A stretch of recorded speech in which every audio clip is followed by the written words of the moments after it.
You know, I did actually speak to a bunch of journalists, and you know what I also have done is I ended up doing a lot of reading. There are so many great books in journalism, because for me I thought, well, Bob Woodward would be her idol, Susan's idol, because she comes from that old school sort of, you know, most of the men at that time in political journalism would have been these kind of, her mentors would be older men.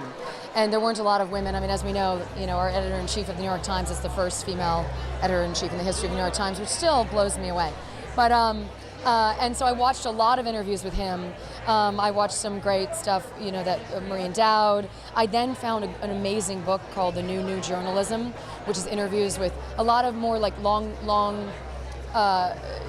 nonfiction journalists who, Getty and all sorts of really interesting people, where they're actually asked about very practical things about when do you pull out your pad, how long does it take you to decide on a story, and things that were really interesting for me. So I have been certainly immersed in the world, really happily so.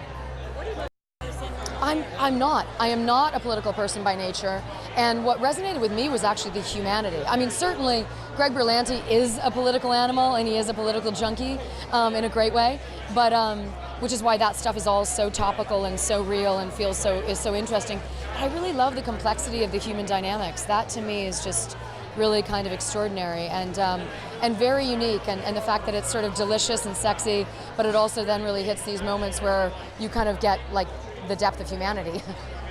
I mean, I think that the truth is that because of the nature of their professions, Sigourney's character being a politician and me being a reporter, and I've sort of had this kind of, they consider that I've had it out for them, but really, I think Susan at an early age really idolized Elaine, and when Elaine stayed with her husband, who sort of had these repeated affairs, Susan takes it very personally and wants to get to the bottom of it.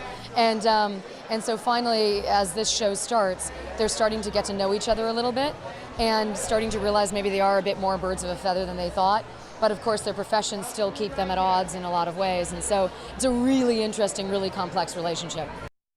You know what, I do. I hope it, I think it's actually it's a lot about women in power and what that means to be a woman in power and what that costs women to be in power in that way.